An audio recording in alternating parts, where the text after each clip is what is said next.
मित्रों, जम्मू का और भारतीय जनता पार्टी का बहुत गहरा रिश्ता है, बहुत गहरा रिश्ता है। अगर मैं इसको याद करूं तो मैं ये गौरव के साथ और गर्व के साथ कह सकता हूं कि जिन्हें हम शेरे डुग्गर के रूप से जानते हैं, पंडित प्रेमनाथ डोगरा जी को, पंडित प्रेमनाथ डोगरा जी हमारे भारतीय जनसंघ के प्रथम लोगों में वो थे जो राष्ट्रीय अध्यक्ष के रूप में जिन्होंने काम किया। ये हमारा जम्मू से गहरा रिश्ता है। और अगर हम याद करें तो श्यामा प्रसाद मुखर्जी का जम्मू के साथ तो अटूट रिश्ता, और भारतीय जनसंघ का और भारतीय जनता पार्टी का अटूट रिश्ता, वो हम कभी भुलाए नहीं भूल सकते। जो व्यक्ति हमारे प्रथम जनसंघ के अध्यक्ष बने, जिन्होंने नेहरू की कैबिनेट से त्याग पत्र देकर एक देश में एक निशान, एक विधान, एक प्रधान की बात लेकर के चल पड़े, और जो पश्चिम बंगाल के रहने वाले वो यहां आकर के लखनपुर में गिरफ्तारी देते हैं, और श्रीनगर, जम्मू कश्मीर ये भारत का अभिन्न अंग है, रहेगा और हमेशा रहेगा। इस बात के लिए बलिदान देने वाले श्यामा प्रसाद मुखर्जी ने अपना बलिदान श्रीनगर की जेल में दिया। और मुझे आज ये यहां आता हूं तो मुझे ये एहसास होता है कि आप लोगों की ताकत से 2014 में जब नरेंद्र मोदी जी भारत के यशस्वी प्रधानमंत्री बने, और जब 2019 में आपने दोबारा उनको भारत का प्रधानमंत्री बनाया, तो उनकी इच्छा शक्ति ने और अमित शाह की रणनीति ने धारा 370 को धाराशाही कर दिया और संवैधानिक दृष्टि से जम्मू कश्मीर को एकीकृत कर दिया। ये काम किसी और ने नहीं किया, भारत के यशस्वी प्रधानमंत्री नरेंद्र मोदी जी ने किया। मैं आपको जब ये जम्मू के साथ अटूट रिश्ता याद दिला रहा हूं तो बहुत से लोग हमारे हैं जिनको याद होगा 1992 में, 1992 में मुरली मनोहर जोशी जी के साथ भारत के यशस्वी प्रधानमंत्री नरेंद्र मोदी आए थे। श्रीनगर में 26 जनवरी को झंडा फहराया था, और उसी दिन शाम को आकर के जम्मू के परेड ग्राउंड में ये कहा था कि हम धारा 370 को समाप्त करेंगे। आज ये हम सबके लिए कितनी खुशी का विषय है कि धारा 370 समाप्त हो चुकी है, और आज हम एकीकृत तरीके से संविधान की दृष्टि से एक विधान, एक निशान, एक प्रधान, इसके तहत चुनाव हो रहा है। इसको भी हमको ध्यान में रखना चाहिए। मैं यहां आया करता था, मैं याद इसलिए आपको दिला रहा हूं क्योंकि चुनाव के ये मुद्दे हैं। मुझे याद है मैं 2010-11 में आया था नितिन गडकरी जी के साथ। यहां 3 दिन हमारी कार्यकारिणी चली थी, और मुझे उस समय जम्मू कश्मीर की समस्या का निवारण करने के लिए एक समिति में आने का मौका दिया गया था।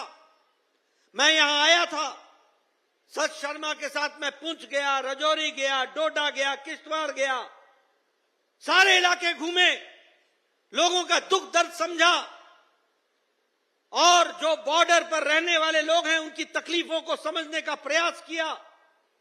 मुझे जानकर आश्चर्य हुआ कि यहां पहाड़ी लोगों को रिजर्वेशन नाम की चीज नहीं है। हमें आश्चर्य हुआ कि यहां पर कोई ट्राइबल सीट नहीं है। हमारे गुर्जर भाई इतनी बड़ी संख्या में हैं, लेकिन यहां कोई ट्राइबल सीट नहीं है। मुझे आश्चर्य हुआ यह जानकर कि जम्मू कश्मीर में हमारा वाल्मीकि भाई वह सिर्फ सफाई कर्मचारी के रूप में काम कर सकता है, उससे आगे उसकी पढ़ाई नहीं हो सकती, उसको सरकारी नौकरी नहीं मिल सकती, वह स्टेट सब्जेक्ट नहीं हो सकता, वह सिर्फ यहां पर सफाई कर्मचारी के रूप में काम कर सकता है। मुझे आश्चर्य हुआ कि जो सन 47, सन 50 में जो लोग वेस्ट पाकिस्तान से आए थे, उनको यहां पर वोट देने का अधिकार नहीं था। मनमोहन सिंह पाकिस्तान से आकर के प्रधानमंत्री बन गए, आडवाणी जी हमारे उप प्रधानमंत्री बन गए, लेकिन जम्मू कश्मीर में आया हुआ व्यक्ति वह विधानसभा में वोट भी नहीं डाल सकता था। लेकिन ये भारतीय जनता पार्टी थी, ये भारतीय जनसंघ था, जिसने कहा था एक देश में दो निशान, दो विधान, दो प्रधान नहीं चलेंगे। और उस संकल्प को पूरा करने का काम मोदी जी ने किया। आज जब चुनाव हो रहा है तो हमारा गुर्जर भाई ट्राइबल सीट से लड़ रहा है, हमारा पहाड़ी भाई उसको आरक्षण मिल गया है। आज हमारा वाल्मीकि भाई, उसका बच्चा मेडिकल कॉलेज में पढ़ सकता है, उसका बच्चा इंजीनियरिंग कॉलेज में पढ़ सकता है और वह जम्मू कश्मीर में सरकारी नौकरी कर सकता है। इस बात का प्रमाण दिया गया। इसीलिए मित्रों, मैं ये आपके सामने बताना चाहता हूं कि किस तरीके से परिवर्तन आया है और भारतीय जनता पार्टी का जम्मू कश्मीर के साथ अटूट रिश्ता है और जम्मू कश्मीर को एकीकृत संवैधानिक दृष्टि से करने का काम किसी और ने नहीं किया। वो किया तो हमारे प्रधानमंत्री मोदी जी ने किया और अमित शाह की रणनीति ने किया। यह हमको ध्यान रखना है। आज आप बताइए, ये 3 शाही परिवारों ने कश्मीर का नुकसान किया कि नहीं किया? जरा जोर से बोलो, मैं ऊंचा सुनता हूं। किया कि नहीं किया? आप बताइए, इन परिवारों ने भ्रष्टाचार की होड़ मचाई कि नहीं मचाई? हर तरीके से भ्रष्टाचार किया कि नहीं किया? बैंक घोटाले हुए कि नहीं हुए? आप बताइए, क्रिकेट एसोसिएशन में घोटाला हुआ कि नहीं हुआ? आप बताइए, बिजली में, सड़क में, सारे कामों में घोटाला हुआ कि नहीं हुआ? ये कांग्रेस की देन, ये शाही परिवारों की देन। और यही काम ये करते करते अभी भी बाज नहीं आ रहे हैं, अभी भी बाज नहीं आ रहे हैं। ये चाहते हैं कि 1990 की तरह के दिन फिर से आ जाएं। क्या कहते हैं? एलओसी पर हम फिर से व्यापार शुरू करेंगे। आपको मालूम है ना एलओसी में कैसा व्यापार हो रहा था? आपको मालूम है ना कि कैसे बारूद आ रहे थे, कैसे असला आ रहा था? व्यापार के नाम पर आतंकवाद आ रहा था कि नहीं आ रहा था? बोलो, एलओसी पर व्यापार शुरू होना है क्या? होना है क्या? आप मोदी जी के नेतृत्व में आज जब आतंकवाद पर काबू पाया गया है, जब आतंकवाद की घटनाएं घटी हैं, किसी भी आतंकवादी की जिंदगी एक हफ्ता से ज्यादा नहीं है। जैसे वो आतंकवादी घोषित होता है, एक हफ्ते के अंदर वो आतंकवादी इस धरती को छोड़ करके चला जाता है। यह परिस्थिति आकर के खड़ी है। और ये लोग उनके साथ गलबाइयां करने की कोशिश कर रहे हैं। व्यापार फिर से शुरू करेंगे। बोलो, इन्होंने बोला कि नहीं बोला कि आतंकवादियों को जेल से छुड़ा देंगे? छुड़ाना है क्या? जरा जोर से बोलो, छुड़ाना है क्या? शांति चाहिए ना? अगर शांति चाहिए तो श्यामलाल चाहिए।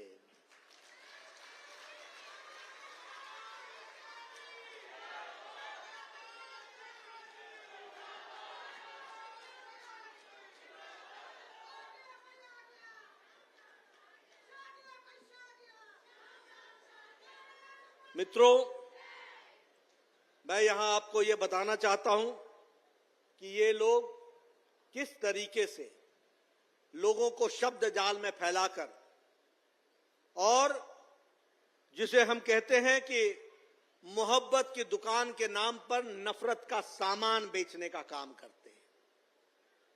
ये लोग एक जाति को दूसरी जाति से लड़ाने का काम करते हैं, एक समुदाय को दूसरे समुदाय से लड़ाने का काम करते हैं और समाज को बांट करके ये अपना उल्लू सीधा करते हैं, अपना लक्ष्य को हासिल करने का काम करते हैं। इस तरीके से इन्होंने काम को चलाया है।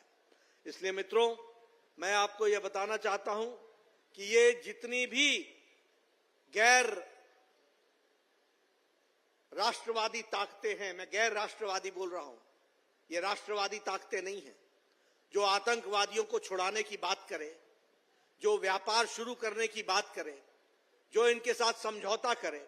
और मैं यहां यह भी आपको बताना चाहता हूं कि नेशनल कॉन्फ्रेंस और कांग्रेस को किसी और ने सर्टिफिकेट नहीं दिया, पाकिस्तान के डिफेंस मिनिस्टर ने सर्टिफिकेट दिया है। पाकिस्तान के डिफेंस मिनिस्टर ने क्या बोलता है पाकिस्तान का डिफेंस मिनिस्टर कि नेशनल कॉन्फ्रेंस और कांग्रेस पार्टी की मौजूदगी भारत में वो हमारा ही एजेंडा चला रहे हैं और जम्मू कश्मीर को स्टेटस को में लाना चाहते हैं, धारा 370 समाप्त करना चाहते हैं।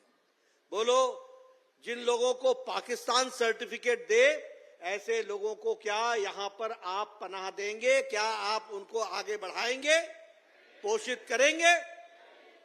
मित्रों, मैं आपको यहां यह भी याद दिलाना चाहता हूं, 2014 के पहले की बात याद करो। मुझे याद है जब परेड ग्राउंड में, नहीं, वो परेड ग्राउंड के बगल में जो स्टेडियम है, वहां पर जब मोदी जी आए थे, उस स्टेडियम में जब सारा स्टेडियम भरा हुआ था, उस समय आप सब लोगों ने प्रधानमंत्री बनाने का संकल्प मोदी जी को लिया था। और उसी समय का वातावरण आप याद करो, उस समय का वातावरण था, सारे देश में भ्रष्टाचार व्याप्त था, भाई भतीजावाद था, तुष्टीकरण की राजनीति थी, गवर्नमेंट नाम की कोई चीज नहीं थी, अर्थव्यवस्था लड़खड़ा गई थी और प्रधानमंत्री की कोई अथॉरिटी नहीं थी, कोई अथॉरिटी नहीं थी। जब आपने उस यूपीए की सरकार को धक्का मार करके प्रधानमंत्री मोदी जी को आपने सरकार में बैठाया था, आज हम गौरव के साथ कह सकते हैं, बताइए, मोदी जी के नेतृत्व में देश आगे बढ़ा कि नहीं बढ़ा? भ्रष्टाचार समाप्त हुआ कि नहीं हुआ? भ्रष्टाचारियों पर लगाम लगा कि नहीं लगा? भ्रष्टाचारियों को जेल में डाला कि नहीं डाला? तुष्टीकरण की राजनीति समाप्त की कि नहीं की? और प्रो पीपल सरकार बनाई कि नहीं बनाई? पूरी कोशिश हुई है कि देश को परिवर्तित किया जाए, देश को आगे बढ़ाया जाए, देश के लोगों की चिंता की जाए। और इसी के साथ साथ मैं यहां आपको बताने आया हूं, आपको जानकर खुशी होगी। देखो, अब मैं आपसे पूछता हूं, ये चुनाव का माहौल है, आपने चुनाव में श्यामलाल जी को वोट देना है, लेकिन सिर्फ श्यामलाल जी को वोट इसलिए नहीं देना है कि वो हमारे नजदीकी हैं, इसलिए नहीं देना है कि वो कमल के निशान पर हैं, इसलिए नहीं देना है कि वो भारतीय जनता पार्टी के हैं। आपने श्यामलाल शर्मा जी को वोट इसलिए देना कि जम्मू का हित श्यामलाल शर्मा जी के साथ जुड़ा हुआ है। इस बात को हमको समझना है। आज मैं आया, यहां आ रहा था, मैं पहले भी आया था और आता रहता था। सत शर्मा जानते हैं कि एयरपोर्ट से या रेलवे स्टेशन से यहां आने में मुझे 1.25 घंटा लगता था, 1.25 घंटा। कभी सड़कें, कभी जाम। आज इन्होंने मेरे को लाए हैं, मेरे को पता ही नहीं चला कि तवी कब, नदी कब क्रॉस हो गई, कौन से फ्लाईओवर पर चढ़ा, कौन से फ्लाईओवर से उतरा और कौन से एलिवेटेड रोड पर चढ़ा। और यहां जब वो मुठी एलिवेटेड रोड पर चढ़ा तो मुझे सत शर्मा जी ने याद दिलाया कि आपको याद है हम आपके पास दिल्ली आए थे और आप हमको नितिन गडकरी जी के पास ले गए थे और वहां पर ये एलिवेटेड रोड मुट्ठी का इसको आपने सैंक्शन कराया था। आज आप उसी पर चढ़ रहे हैं, उसी से आप जा रहे हैं।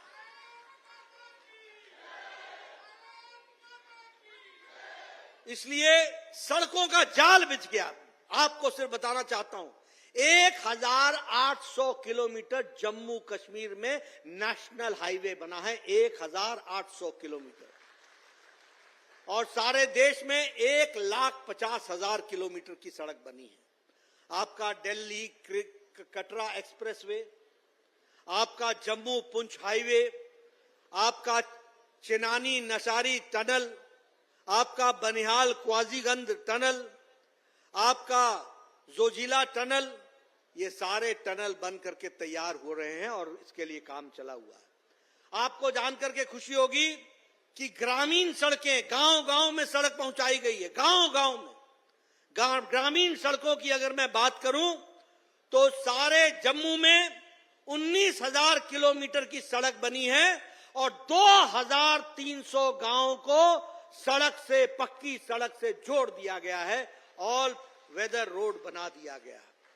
और आपको जानकर के खुशी होगी और आश्चर्य भी होगा, एक समय में भारत का डिफेंस मिनिस्टर यूपीए का AK एंटनी कहता था कि मैं बॉर्डर में सड़क इसलिए नहीं बना रहा हूं क्योंकि दुश्मनों को आने का रास्ता का सहूलियत हो जाएगी। देखो सोच क्या थी। और आज आपको जानकर खुशी होगी कि 6,800 बॉर्डर रोड बने, किलोमीटर की बॉर्डर रोड बनी है और 443 किलोमीटर का बॉर्डर रोड 2023 में BRO ने बना करके दिया है। ये बदलता हुआ आज हमको जम्मू कश्मीर दिख रहा है। आप बताइए, ये जम्मू कश्मीर, उधमपुर, बारामुल्ला और ये हमारा रेल लिंक बना कि नहीं बना? बन रहा है कि नहीं बन रहा है? श्रीनगर तक लिंक हो रहा है कि नहीं हो रहा है? आप बताइए, उसी तरीके से कटरा के लिए वंदे भारत ट्रेन चल पड़ी कि नहीं चल पड़ी? कभी सोचा था? आज कश्मीर से कन्याकुमारी, इसको सही अर्थ में किसी ने पूरा किया है तो प्रधानमंत्री नरेंद्र मोदी जी ने किया है। और बहुत जल्द कश्मीर से कन्याकुमारी को भी ट्रेन चलेगी, उसके लिए भी व्यवस्था की जाएगी, उसको आगे बढ़ाया जाएगा। आप बताइए, चेनाब पर सबसे ऊंचा ब्रिज बना कि नहीं बना? सबसे ऊंचा ब्रिज बना कि नहीं बना? उसका टेस्ट ट्रायल हो गया कि नहीं हो गया? कोई नेशनल कॉन्फ्रेंस और कांग्रेस पार्टी के लोग बता सकते हैं कि एक ईंट भी लगाई हो उन्होंने? एक ईंट भी लगाई हो? ये चेनाब का ब्रिज अटल जी ने मंजूर किया था और ये कांग्रेस के लोगों ने और ये नेशनल कॉन्फ्रेंस के लोगों ने इस फाइल को दबा दिया था। ये मोदी जी फिर से आए और फिर से उस पर काम शुरू हुआ, उस फाइल को निकालकर स्वीकृति दी गई। आज एशिया का सबसे ऊंचा ब्रिज बन करके ताज की तरीके से खड़ा है, तो वो चेनाब पर ब्रिज खड़ा है, उसको भी हमको समझना चाहिए। आप बताइए, Indian institute of management Jammu में आया कि नहीं आया? आप बताइए, all India institute of medical sciences Jammu में आया कि नहीं आया? आप बताइए, all India institute of medical sciences Srinagar में आया कि नहीं आया? ये अकेला प्रदेश है जहां 2 all India institute of medical sciences है। आप बताइए, IIT Indian institute of technology Jammu में आया कि नहीं आया? आप बताइए, मेडिकल कॉलेज, 12 मेडिकल कॉलेज बने कि नहीं बने? आपको जानकर खुशी होगी कि यहां मेडिकल की सीट्स 500 हुआ करती थी, आज 2000 मेडिकल सीट्स हैं और आने वाले समय में यह 2500 तक पहुंचेगी। इसको भी आपको ध्यान में रखना पड़ेगा। इस तरीके से विकास के काम को, जब मैं जम्मू में आया हूं तो मैं बताना चाहूंगा मित्रों, ये यूपीए की सरकार पाकिस्तान से डरकर शाहपुर कंडी के प्रोजेक्ट पर हाथ नहीं डालती थी। पाकिस्तान नाराज हो जाएगा, पानी हमारा, इलाका हमारा, डैम हमारा, और पाकिस्तान से नाराजगी की चिंता। आज शाहपुर कंडी का प्रोजेक्ट उस पर काम चल रहा है और जम्मू के कोने कोने तक पानी पहुंचाने का काम पूरा होगा। उसको भी हमको ध्यान में रखना चाहिए। हजारों हेक्टेयर की जमीन को हम सींचेंगे।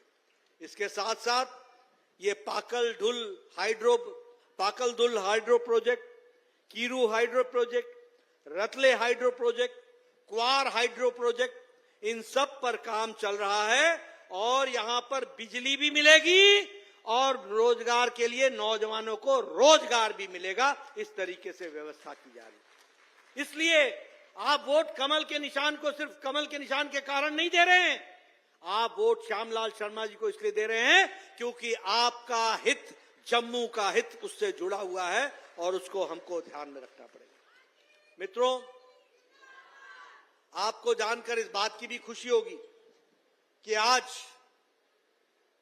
भारत जो 11वें नंबर की अर्थव्यवस्था थी, 11वें नंबर पर हम खड़े थे मोदी जी के नेतृत्व में।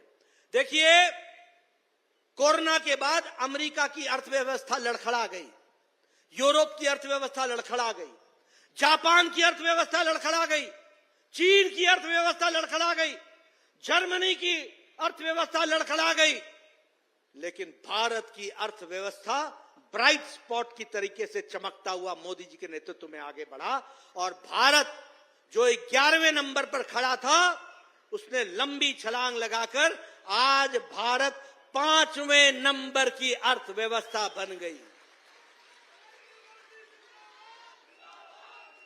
3.7 से ज्यादा ट्रिलियन डॉलर का हमारी इकोनॉमी बन गई। और आपने मोदी जी को तीसरी बार चुनाव जिताया है, आपने तीसरी बार मोदी जी को चुनाव जिताया है।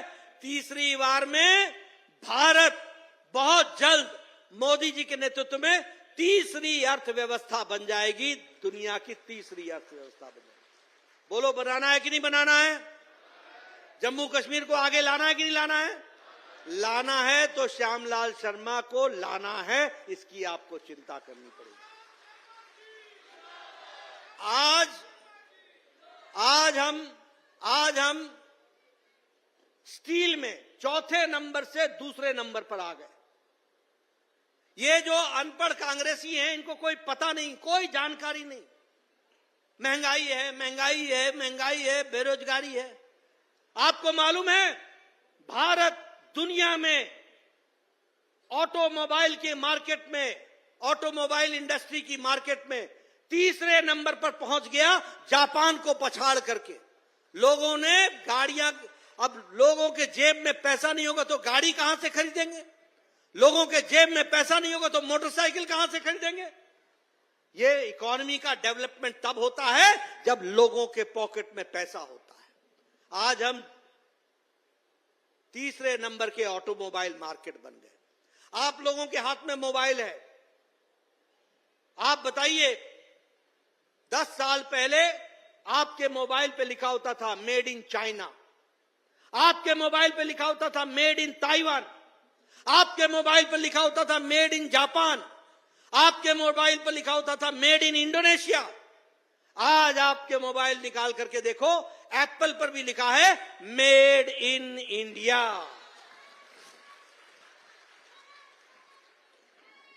%97 मोबाइल आज भारत में बन रहे हैं।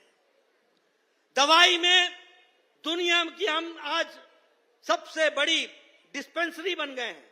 सबसे सस्ती दवा और सबसे इफेक्टिव दवा आज भारत बना रहा है दुनिया को। हम टॉय इंडस्ट्री में, कभी हमारा गणेश भगवान भी चाइना से मेड इन चाइना का आते थे। गणेश भगवान भी, गणपति बापा भी हमारे चाइना के आते थे। आज टॉय इंडस्ट्री में भी भारत आगे बढ़ रहा है और हमारा एक्सपोर्ट बढ़ा है। इसको भी आपको ध्यान में रखना होगा। और कैसे हुआ? मन की बात में मोदी जी ने कहा कि क्या भारत खिलौने भी नहीं बना सकता? और दुनिया के, हमारे भारत के हमारे उद्यमी लोगों ने इसको चैलेंज के रूप में लिया और आज टॉय इंडस्ट्री में भारत एक्सपोर्ट करने लग गया, दुनिया को बेचने लग गया। इस तरीके से हम आगे बढ़े। आपको जानकर खुशी होगी कि आज 25 करोड़ लोग गरीबी की रेखा से ऊपर उठ चुके हैं। 25 करोड़ लोग गरीबी की रेखा से। और भारत की अति गरीबी 1% से भी कम हो गई है। 80 करोड़ की जनता को, और जम्मू कश्मीर में अगर हम कहें तो 72 लाख की जनता को हम 5 किलो गेहूं या 5 किलो चावल, 1 किलो दाल ये देने की हमने व्यवस्था की है। उसी तरीके से प्रधानमंत्री किसान सम्मान निधि में 11 करोड़ किसानों को और आपके यहां 8,53,000 किसानों को हर साल उनको 6,000 रुपए दिया जाता है, उसकी व्यवस्था की गई है। उसी तरीके से विकास के लिए नए नए आयाम चुने गए हैं। लेकिन मित्रों, आप श्यामलाल शर्मा जी को चुनाव जिताएंगे, हमारी सरकार बनाएंगे और विधवा पेंशन और बुढ़ापा पेंशन जो कभी 200 थी, जिसे पिछली सरकार जब हमारी आई तो हमने 1,000 किया था, अब वह 3,000 कर दिया जाएगा महीने के रूप में, ताकि कोई बुजुर्ग महिला उससे वंचित ना रहे। और घर की सबसे बुजुर्ग महिला, अकेली महिला, उसको साल का 18,000 रुपए दिया जाएगा, 18,000 रुपए दिया जाएगा, इसकी भी व्यवस्था की है। हमारे जो उज्ज्वला के लाभार्थी हैं, उनको साल में 2 मुफ्त एलपीजी का सिलेंडर दिया जाएगा, उसकी भी व्यवस्था की जाएगी। और जिस किसान सम्मान निधि में हम अभी आपको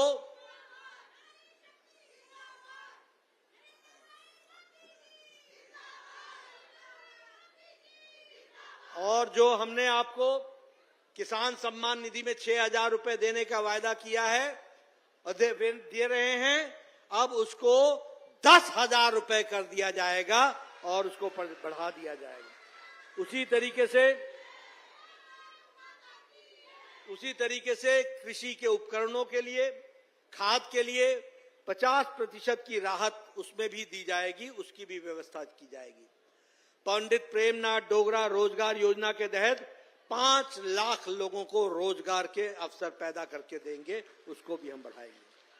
बच्चों को पढ़ने के लिए स्कूल में उनको आईपैड, टैबलेट, उसकी भी व्यवस्था की जाएगी और उसको दिया जाएगा। जो भूमिहीन हैं, उनको अटल आवास योजना के तहत उनको 5 मरले की जमीन मुफ्त दी जाएगी, उसकी भी व्यवस्था की जाएगी ताकि उनको दिया जाए। हमारे मंदिरों को पुनर्निर्माण के लिए और पुनरुद्धार के लिए, उसके लिए भी आर्थिक सहायता देकर के उनका पुनर्निर्माण किया जाएगा और उनका पुनरुद्धार किया जाएगा, उसको बढ़ाया जाएगा। जिस नीलम के खदानों पर रोक लगी थी, उसको फिर से शुरू किया जाएगा, जिससे व्यापार भी बढ़ेगा और जम्मू का आमदनी भी बढ़ेगी कश्मीर की, और इसके साथ साथ रोजगार भी मिलेगा, इसकी व्यवस्था की जाएगी इस तरह। और आज आपने एलिवेटेड रोड देखा है, आज आपने हाईवेज देखे हैं, आज आपने फ्लाईओवर देखे हैं। अगली बार जब हम चुनाव में आएंगे, आप हमारी सरकार बनाएंगे, श्यामलाल जी को जिताएंगे। आप जब मैं अगली बार चुनाव में आऊंगा तो आप तवी पर रिवर फ्रंट देखेंगे और तवी को रिवर फ्रंट के साथ जुड़ता हुआ आप देखेंगे।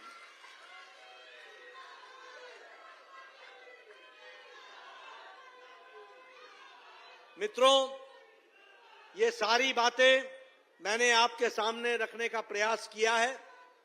मैंने बताने का प्रयास किया है कि मैं दिल्ली से चलकर सिर्फ इसलिए आपका वोट मांगने नहीं आया हूं, सिर्फ इसलिए नहीं आया हूं कि आपका वोट हमें मिले और हमारी पार्टी आगे बढ़े। मैं वोट इसलिए मांगने आया हूं कि भारतीय जनता पार्टी को जिताना ये जम्मू कश्मीर के हित की बात है और जम्मू कश्मीर का हित इससे जुड़ा हुआ है। और इसीलिए मैं आपसे ये निवेदन करना चाहता हूं, आपको ये बताना चाहता हूं कि आप जो यहां बैठे हैं इतनी बड़ी संख्या में, आप सबका वोट तो कमल के निशान को जाएगा ही जाएगा, लेकिन आप समाज में अपना प्रभाव रखते हैं, आप समाज में अपनी ताकत रखते हैं। आप घर घर जाइए, हर परिवार से मिलिए, हर माता से मिलिए, हर बुजुर्ग से मिलिए, हर नौजवान से मिलिए, हर किसान से मिलिए, हर खेतीहर मजदूर से मिलिए। सबको बताइए कि तुम्हारा हित कमल के निशान के साथ जुड़ा है और तुम्हारा हित श्यामलाल शर्मा के साथ जुड़ा है, इसलिए तुमको वोट देना है। मुझे पूरा विश्वास है और